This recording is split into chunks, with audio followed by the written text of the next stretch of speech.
아내의 맛에 출연하고 있는 14살의 정동원 가수가 성희롱을 당한 것이 아니냐라는 논란이 있었고, 이에 대해서 아내의 맛 제작진이 해명을 하였습니다.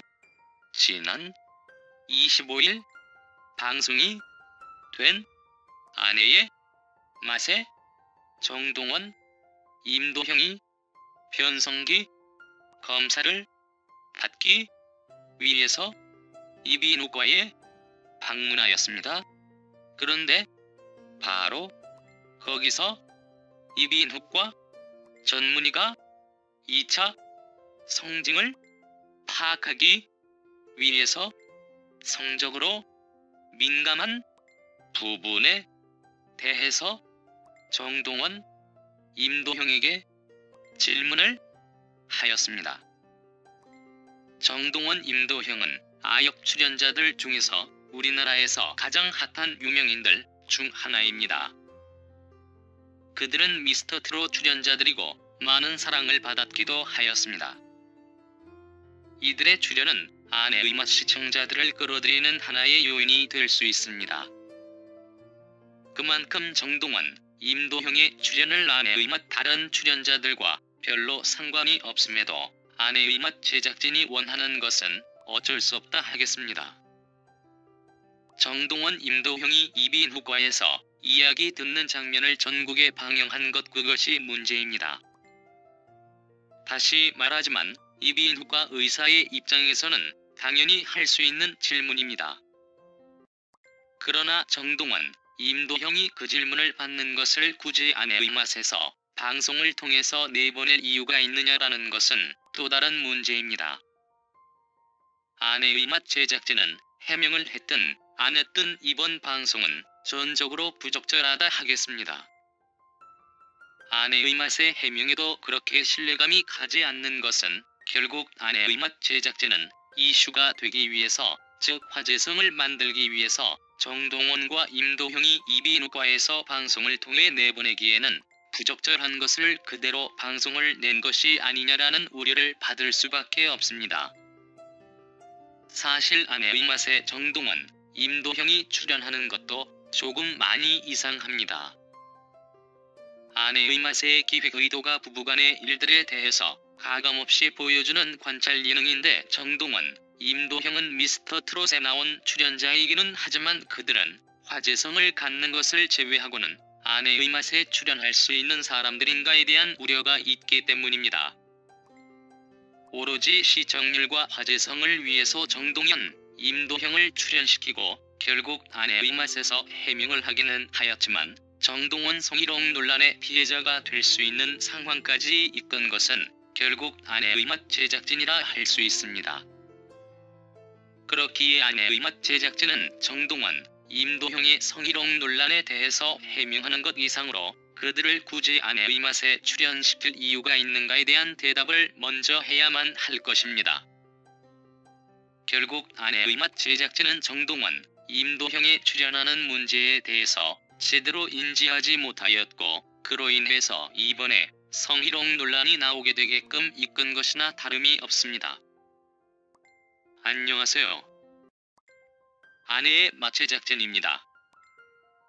지난 25일 밤 방송된 아내의 맛 정동원과 임도형 군의 변성기 검사 내용 중 2차 성징과 관련한 질문이 방송된 것에 대한 제작진의 입장을 전합니다.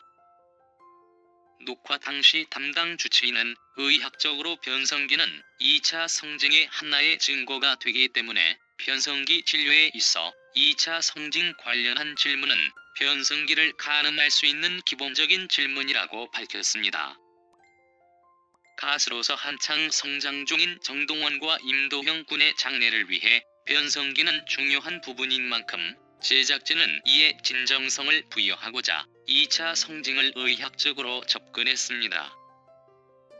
하지만 자칫 출연자에게 민감한 부분일 수 있다는 지적을 염두에 두고 앞으로는 제작 과정에서 좀 더 신중하게 접근하겠습니다.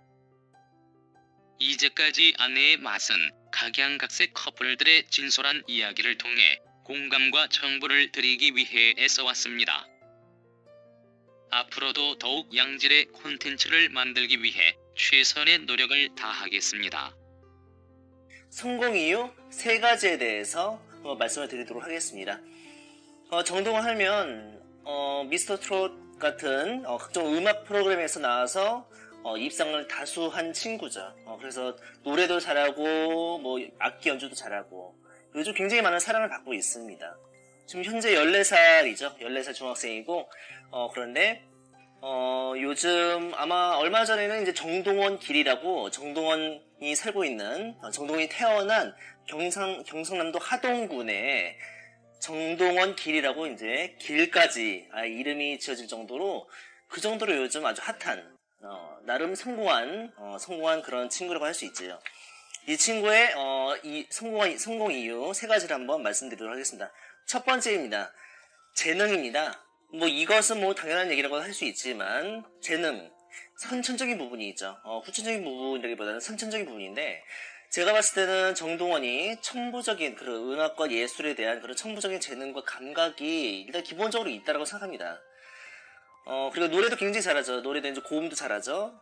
근데 이제 저는 고음이 안 되거든요. 그래서 저는 좀 선천적으로 좀 고음이 불가하기 때문에 제가 뭐 노력을 한다고 해서 동원이처럼 이렇게 할 수 있는 부분은 아닌데 어떤 그런 부분 그리고 음악에 대한 어떤 종합적인 영재성을 기본적으로 가지고 있는 부분이 굉장히 큰 요인이 아닌가 싶습니다. 그리고 동시에 마음이 순수하죠. 마음밭이 깨끗하죠. 그래서 노래를 하더라도 굉장히 좀 다른 가수 같으면 기교를 상당히 많이 넣을 수 있을 수도 있는데 정동원이 같은 경우에는 그런 기교를 많이 넣지 않고 좀 이렇게 노래를 좀 정직하고 좀 솔직하고 좀 이제 감정에 좀 이렇게 솔직한 그런 음악이 아닌가라는 생각이 합니다.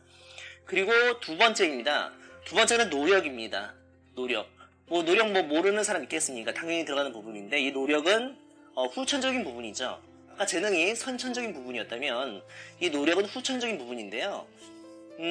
열심히 노력을 하는 데에 있어서 또 이제 옆에서 이제 할아버지가 이제 지원을 해주셨죠. 할아버지가 음악 작업실도 마련해 주시고 이제 드럼과 색소폰 같은 그런 악기도 마련해 주었는데 그렇게 노력을 할 수 있도록 이렇게 할아버지 지원도 있었고 그리고 동원이 스스로도 굉장히 많이 노력을 했다고 합니다. 몰입해서 연습을 했다고 하는데요. 그래서 색소폰을 하도 많이 불어가지고 고장 낸 것만 해도 여러 개. 그 색소폰이 굉장히 비싸지 않습니까? 그게 뭐 몇십만 원, 몇백만 원, 뭐 비싼 거는 몇천만 원 하기도 한데 이제 그걸 이제 한 4개 이상 이제 고장 낼 정도로 그 정도로 연습벌레라고 합니다. 그렇게 노력을 많이 했고 지금도 하고 있고요. 그리고 세 번째입니다. 시련을 통한 성장, 긍정적 태도. 긍정적인 태도로 이제 그 시련을 극복을 하였는데요. 아시는 분들이 많으시겠지만 동원이가 아주 어린 나이에 부모님께서 이제 이혼을 하시게 되죠. 어머니는 이제 바로 떠나서 그 이후로 볼 수가 없었고 그리고 아버지는 사업을 해야 돼서 동원이를 할아버지에게 맡겼다고 합니다.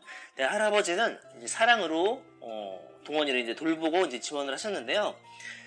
동원이는 그렇게 트로트를 좋아하는 할아버지를 사랑해서 트로트 가수가 되었다고 합니다. 이런 시련으로 인해서 정동원이 나이에 비해서 목소리의 깊이와 그런 감정이 더하지 않나라는 생각을 하는데요. 그래서 배호의 누가 울어라는 그런 노래를 부르는 거 한번 들어보시면은 더욱더 그런 것을 느낄 수 있지 않나 생각을 합니다. 누구나 살면서 그런 어떤 시련과 그런 문제는 다 있죠. 근데 그런 시련을 어떤 사람 같은 경우에는 그거를 통해서 오히려 더 삐뚤어지는 경우도 있는데, 동원이는 할아버지의 사랑 가운데에서 긍정적인 태도로 이제 그것을 잘 소화를 하고, 그거를 예술로서, 음악으로서 잘 이렇게 승화시킨 케이스가 아닌가 생각을 합니다. 그래서 이렇게 정동원의 성공 이유 3가지를 한번 이렇게 정리를 해봤습니다. 다시 말씀드리면 첫 번째로 선천적인 재능, 두 번째로 후천적인 노력, 그리고 세 번째로 긍정적인 태도로 시련을 극복하고 성장하는 것. 요 3가지가 가장 핵심적인 이유가 아닌가라는 생각을 하고요. 다음에 또 유익한 내용으로